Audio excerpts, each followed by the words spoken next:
Saat sang raja berdiri tegak di atas ribuan mata pengawasnya, kekayaan negeri justru mengalir deras di tangan asing. Kemewahan pesta istana dibangun di atas penderitaan rakyat. Ia membawa aturan yang memaksa anak negeri menggadaikan jati diri mereka.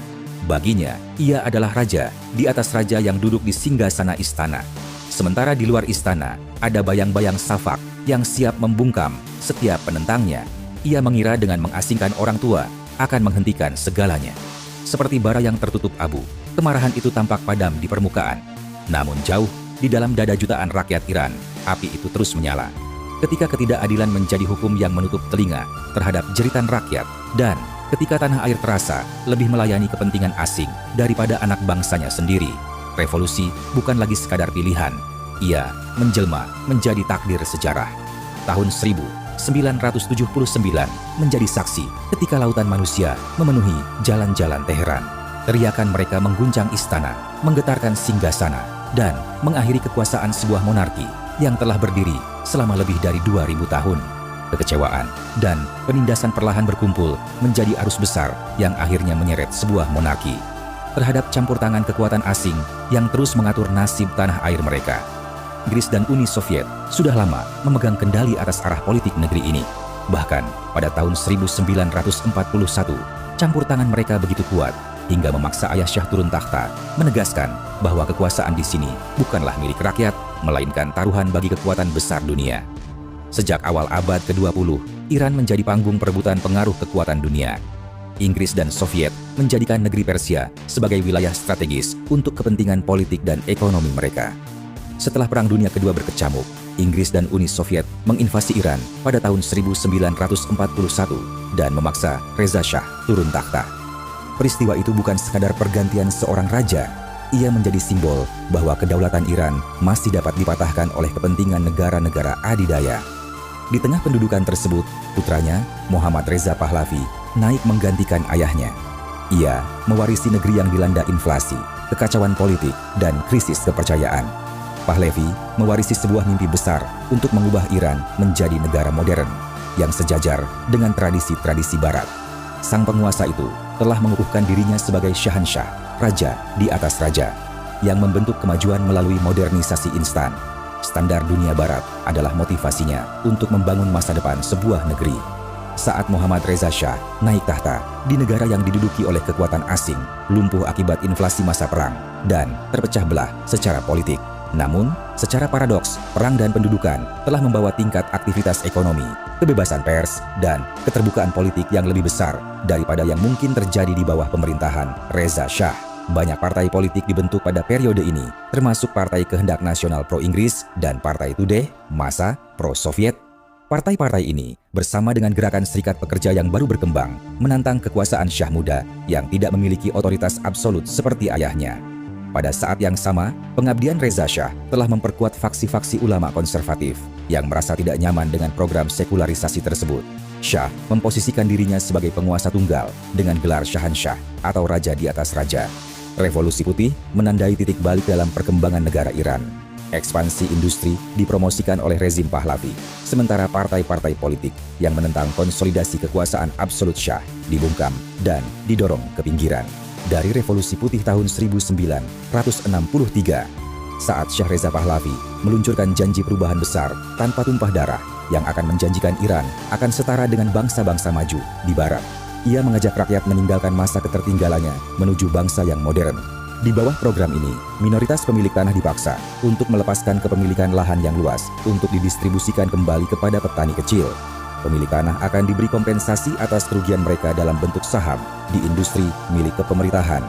Petani dan pekerja juga diberi bagian dalam keuntungan industri dan pertanian, dan koperasi mulai menggantikan pemilik tanah di daerah pedesaan sebagai sumber modal untuk irigasi, kebutuhan, dan pertanian, sebagai langkah untuk mengakhiri sistem feodal dan membawa keadilan sosial. Akan tetapi, kebijakan perlahan merobek jalinan kehidupan bangsa menjadi benih yang kelak meledakkan takhtanya sendiri. Saat memasuki babak baru yang penuh kontroversi, sebuah program reformasi yang menjanjikan modernisasi dan pemerataan kepemilikan tanah itu telah memicu gelombang keluhan dan penolakan. Para tuan tanah merasa hak milik mereka dirampas, sementara sebagian petani mengeluhkan bahwa lahan yang diterima terlalu kecil atau tidak disertai dukungan modal dan irigasi yang memadai.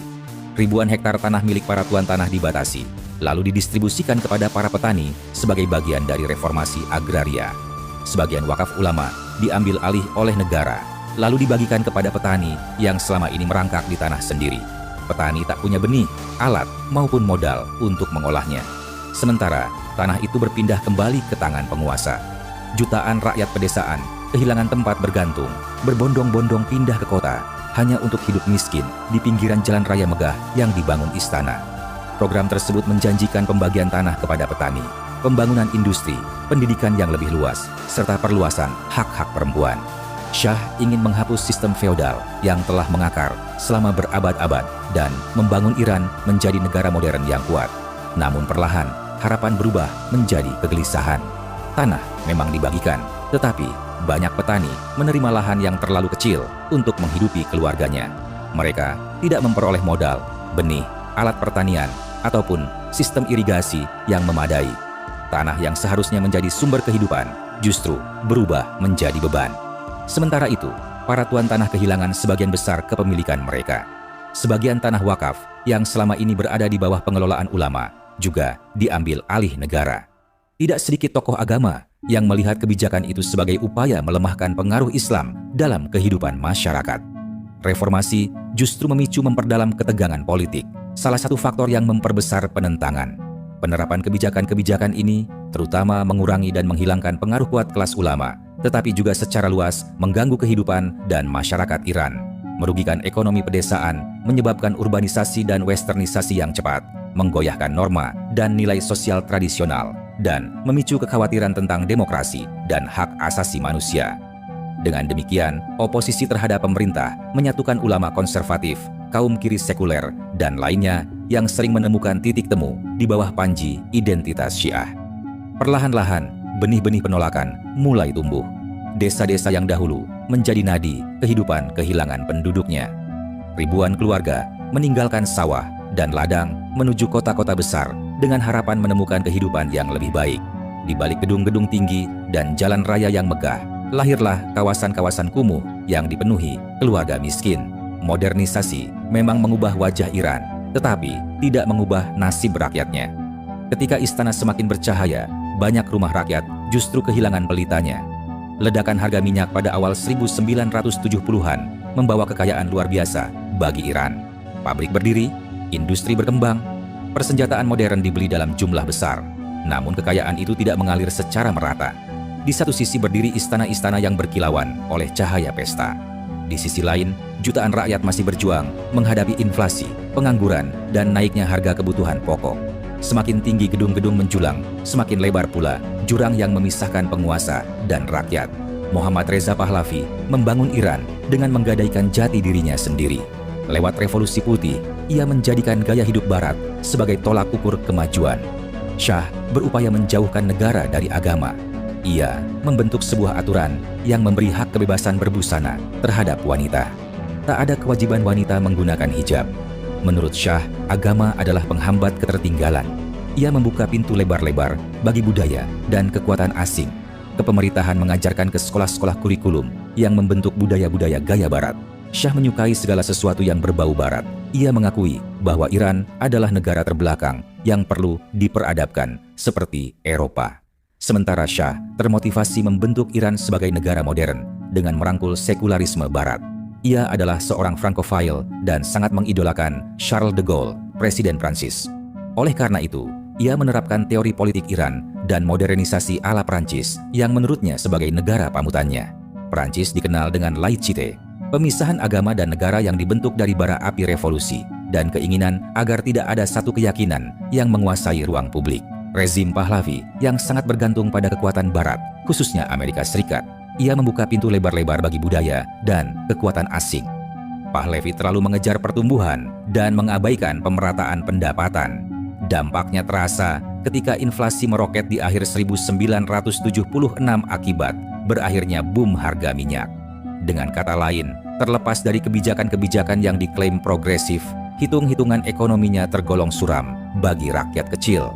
Saat revolusi dipicu oleh ketidakpuasan terhadap otokratis kepemimpinan Shah, yang dianggap sebagai boneka Amerika, telah membentuk berbagai kelompok, termasuk ulama radikal, aktivis sayap kiri.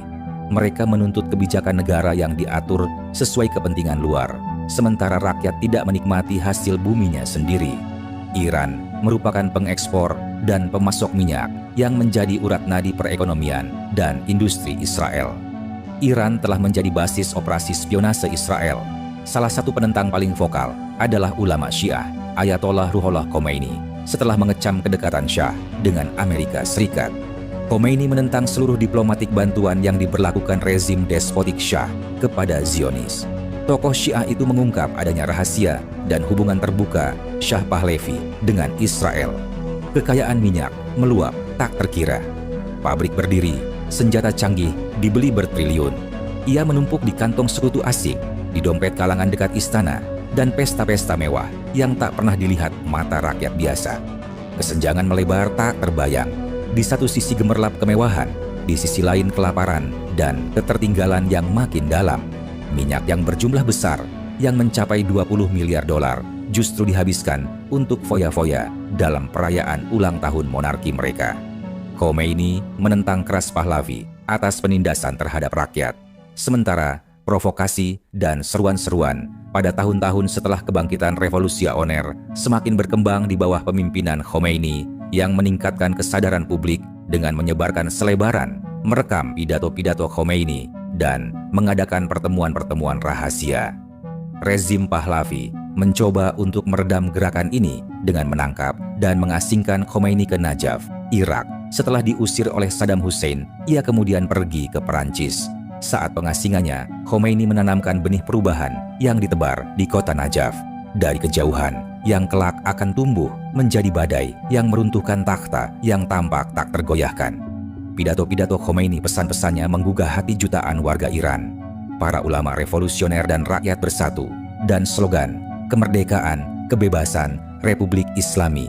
Tindakan ini membangkitkan kemarahan rakyat dan demonstrasi besar-besaran terjadi di Tehran, Qom, Shiraz, dan Faramin. Pada 7 Januari 1978, rezim Pahlavi menerbitkan artikel yang menghina dan mencela Khomeini di surat kabar Etelaat. Ketimpangan ini memicu kemarahan publik yang mengakibatkan gelombang protes. Rakyat Qom turun ke jalan pada 9 Januari dan rezim menanggapinya dengan membunuh lebih dari 20 orang. Peristiwa ini memicu serangkaian kejadian gugurnya 40 orang. Pada 1979 merupakan puncak kejayaan persatuan dan keimanan rakyat Iran. Kebakaran di bioskop Rex di Abadan pada tanggal 19 Mordad yang kemudian keterlibatan Shafak menewaskan lebih dari 400 orang dan menjadi pemantik kemarahan massa yang menuduh Shafak sebagai pembunuhnya. Shafak telah menangkap sejumlah para pejuang kemerdekaan yang kemudian disiksa dan mendeportasi. Pada tahun 1977, kematian tokoh oposisi Ali Shariati dan Mostafa Khomeini menyebabkan protes oleh kaum kiri sekuler dan Islamis di Iran karena mereka menuduh pemerintah telah membunuh mereka. Ayah Mostafa, ulama yang diasingkan Ruhollah Khomeini, menjadi pemimpin spiritual revolusi saat ia berada di pengasingan di Paris, Prancis, dan demonstrasi meletus di kota-kota besar pada Januari 1978 sebagai bentuk penentangan terhadap kekejaman Syah. Insiden Black Friday terjadi di Bundaran Jaleh di Tehran dan ratusan orang tak berdosa gugur di tangan pasukan rezim Pahlavi. Pemogokan nasional di industri minyak, pendidikan, dan administrasi melumpuhkan rezim tersebut. Transformasi signifikan dalam lanskap politik Iran berpuncak pada penggulingan monarki. Revolusi dan aksi protes menyebabkan gelombang demonstrasi besar dan pemogokan kerja hingga mengguncang pada perekonomian.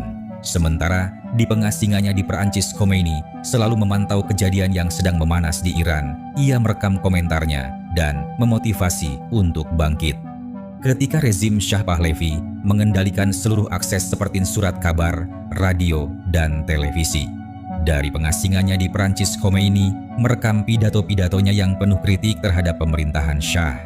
Kaset-kaset sederhana itu kemudian diselundupkan secara rahasia ke Iran, kemudian dikopi ribuan berkali-kali dan diputar di masjid-masjid dan pasar, kampus, hingga rumah-rumah warga. Suara Khomeini menembus sensor negara. Setiap salinan kaset melahirkan salinan baru membuat pesan revolusi menyebar lebih cepat daripada kemampuan aparat untuk menghentikannya. Di tengah ketatnya pengawasan pemerintah, Kaset Pita berubah menjadi media bawah tanah yang membangkitkan keberanian rakyat dan menyatukan gelombang perlawanan terhadap monarki Pahlavi. Meneriakkan slogan-slogan kemerdekaan, kebebasan, mengguncang fondasi rezim Pahlavi. Sementara di balik Istana Megah, selalu ada polisi rahasia SAVAK yang bersembunyi di balik sebuah kekuatan. SAVAK adalah organisasi dan keamanan sebagai alat cambuk untuk membungkam setiap suara yang tak mau tunduk. Shah dengan tegas menekan perbedaan pendapat politik. Selama bertahun-tahun, Pahlavi meyakini bahwa satu-satunya lawan politik yang punya potensi untuk menggoyang kekuasaannya adalah kaum komunis. Orang-orang kiri pula yang menjadi langganan ruang penyiksaan polisi rahasia atau SAVAK. Dengan bantuan Dinas Intelijen AS dan Israel, pemerintah Shah membentuk cabang khusus untuk memantau para pembangkang domestik. Polisi rahasia Shah, Organisasi Keamanan dan Informasi Nasional, dikenal dengan SAVAK, berkembang menjadi kekuatan yang selalu hadir dalam masyarakat Iran dan menjadi simbol ketakutan yang digunakan rezim Pahlavi untuk menekan para pembangkang. Pada 29 Maret 1978, demonstrasi meletus di 55 kota, termasuk ibu kota Teheran. Protes berubah menjadi kerusuhan mematikan saat polisi militer dan tentara menembaki para demonstran. Shah pergi melarikan diri dengan alasan mencari perawatan medis di Amerika Serikat setelah diketahui bahwa ia menderita kanker. Khomeini diundang kembali ke Iran dan ia disambut oleh jutaan orang setelah kembali ke Teheran.